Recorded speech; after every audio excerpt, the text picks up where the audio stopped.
Salut beauté, j'espère en former en bonne santé. Dans cette vidéo, je vais revoir l'acide hyaluronique de The Inkey List.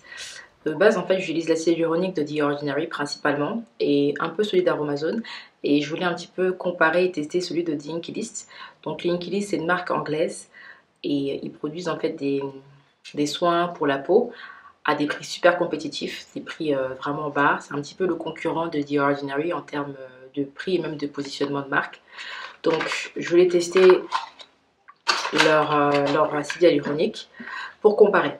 Donc au niveau du packaging, bon, il n'y a pas grand chose à dire, on trouve à peu près la même code couleur pour tous les packaging. Par contre, ce que j'ai remarqué, parce que j'ai déjà utilisé un produit de Inkey List, je pense que c'était un baume nettoyant pour le visage qui avait fait quand même un peu le buzz sur TikTok, c'est que leur packaging primaire, je trouve qu'il est souvent super balèze par rapport au contenant, par rapport à ce qu'il y a par rapport à la bouteille en fait. Donc ça c'est la bouteille, je la trouve, mais je trouve que c'est super petit, mais genre, mais sérieux quoi, enfin, limite on dirait un échantillon, donc déjà un peu de déception. C'était un peu pareil avec le baume que j'avais utilisé, le packaging il était balèze comme ça, et en fait le produit il faisait la moitié, il faisait la moitié du packaging, donc je vois pas forcément l'intérêt d'utiliser autant de carton. Franchement la bouteille on dirait une miniature, et bon, on va pas s'arrêter juste sur la présentation. Donc comme c'est de l'acide hyaluronique, je vais essayer de l'appliquer sur une peau qui est humide. Je vais vaporiser cette brume pour le visage. Et je vais l'appliquer sur mon visage. On va y aller. Je vais mettre un peu plus. Je me demande franchement combien de temps je vais utiliser ça. Je crois que ça va me durer, je sais même pas le mois en fait. Parce que j'utilise vraiment l'acide hyaluronique quotidiennement, le matin et le soir. C'est devenu vraiment une base en fait. Donc là, je viens de l'appliquer sur mon visage. Et qu'est-ce que j'en pense? Premiers effets, bon, ça s'applique très facilement, c'est assez fluide au niveau de la texture. Il n'y a vraiment pas d'odeur, ça sent vraiment rien. C'est légèrement collant au niveau de la viscosité. Et bon, je trouve que ça manque un petit peu d'effet plump. Je trouve que ça manque un effet un petit peu rebondi parce que généralement, quand j'applique l'acide hyaluronique de Aromazone, celui d'Aromazone et même celui d'Elisa Jones, la marque là, de Action. Franchement, chez Action, vous pouvez trouver des pépites. Hein. Faut pas se dire que oui, c'est Action. Parce que moi, au début, j'avais peur de me dire que ok, je vais acheter quelque chose chez Action sur ma peau. Mais franchement, le meilleur acide hyaluronique que j'ai testé, c'est celui d'Action. Quand je te dis, quand tu l'appliques, mais ça te rebombe ta peau, quoi. Et là, je trouve que ça fait un effet un peu plat. Et je trouve que ça s'absorbe trop vite sur la peau. Là, en fait, là, j'ai l'impression que déjà, le petit film que d'habitude, l'acide hyaluronique me laisse sur ma peau est déjà parti. Donc ça ne veut pas dire que ça hydrate pas, hein, mais je pense pas que je le rachèterai. Et pourtant, c'est l'un de leurs best-sellers. Donc en fait, il faut savoir que cet acide-là, en fait, il se vend toutes les 20 secondes dans le monde. Donc là, depuis que j'ai commencé à faire la vidéo, il y en a déjà, bon, je ne vais pas faire le compte, là j'en suis peut-être à la 4e ou 5e minute, il y en a déjà pas mal qui se sont vendus. Donc c'est l'un de leurs best-sellers. Il coûte pas très cher, il a coûté autour de 8,50 €, quelque chose comme ça. Donc ce qui se comprend. Mais voilà, en même temps, c'est juste pour tester. Je suis pas, pas plus autant séduite que ça.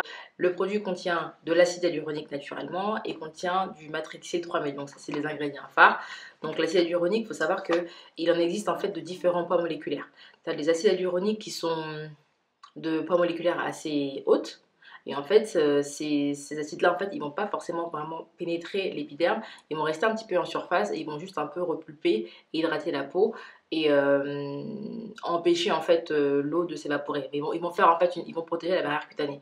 Ensuite, tu as des acides qui ont un poids moléculaire qui est très petit et celles-ci, en fait, elles vont vraiment pénétrer en profondeur et c'est celles-ci qui vont vraiment aider en fait sur tout ce qui va être ridule et rite. Donc celle-ci, je sais pas trop. Je pense, hein, vu que n'y a pas l'effet rebondi, repulpé, redensifié, etc. Peut-être ça doit être un acide d'un poids moléculaire qui est assez fort parce que ça a absorbé super vite et je vois pas l'effet, tu vois, genre plomp, tu vois, genre je le vois pas en fait.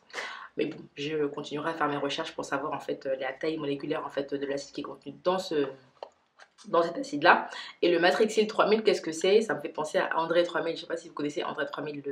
Je pense que c'est, je crois que André 3000 c'est le mec de Outcast là, je crois. Donc le Matrixyl 3000 en fait c'est un peptide. Et c'est un peptide en fait qui est anti-rides. Et qu'est-ce que c'est qu'un peptide? Ah là là, parce que dans le skincare, hein, quand tu veux connaître la définition d'un mot, ça te ramène vers un autre mot, mais l'autre mot en fait il est aussi compliqué que le premier mot. Je sais pas si vous avez remarqué. Donc un peptide en fait c'est des molécules qui permettent justement la formation et la production de ce qui va être collagène et élastine. Et le collagène, vous savez qu'on en perd au fur et à mesure des années. C'est pareil en fait avec l'acide hyaluronique. On en a naturellement sur la peau, mais au fur et à mesure, en fait, on en perd aussi, la production se perd. Donc, c'est pour ça que c'est super important d'appliquer l'acide hyaluronique, les gens. Donc, qu'est-ce que je dirais? Bon, voilà, c'est un bon produit à tester, parce que ça coûte pas très cher. Mais c'est pas mon acide hyaluronique préféré du tout. Ça ne veut pas dire que c'est un mauvais produit. Ce qui est bien avec l'acide hyaluronique, c'est qu'il convient à tous les types de peau. Franchement, j'ai rarement entendu une personne dire que oui, l'acide hyaluronique m'a irrité ou m'a piqué ou m'a fait une réaction. Enfin, c'est un produit passe-partout, c'est un produit qui convient à tous les types de peau, peu importe ton état de peau, peu importe que tu aies de l'acné, hyperpigmentation, peu importe que tu aies des cicatrices, peu importe que tu aies des taches, peu importe, l'acide hyaluronique, ça passe partout. Et quoi dire d'autre? En tout cas, là, c'était indiqué au niveau des crèmes que ça hydratait, que ça plimpait, enfin que ça redensifiait la peau. Moi, j'ai pas du tout trouvé ça. Tu peux l'utiliser de jour comme de nuit. Et moi, ce que je fais, c'est que j'utilise comme un pré-sérum. Donc, en gros, je vais nettoyer mon visage, je le mets en pré-sérum. Et après, je vais mettre mon sérum, en fait, pour mon sérum de traitement, donc par rapport à mes taches pigmentaires. Tu peux aussi mettre de la vitamine C, faire avec la vitamine C, c'est compatible, il n'y a pas de problème d'assembler les deux. Quand tu l'appliques, c'est bien en fait de finaliser avec une crème, sérum, crème, tu vois, parce que tu as envie en fait de faire en fait une sorte de sandwich. Tu mets ton nettoyant, tu mets ton sérum, celui-là je l'ai mis en pré-sérum, tu mets ton sérum traitant et ensuite tu mets ta crème pour clôturer. Tu vois, c'est comme un sandwich. Si tu as le pain et que tu n'as rien à l'intérieur, c'est sec. Si tu as ce qu'il y a à l'intérieur, tu n'as pas le pain. Donc voilà, c'est la fin de cette revue pour cet acide hyaluronique de The Inkey List, donc avec une concentration à 2%. Je dirais que ça doit être un bon produit certainement. C'est pas en tout cas celui qui me convient le mieux par rapport aux effets que moi je recherche.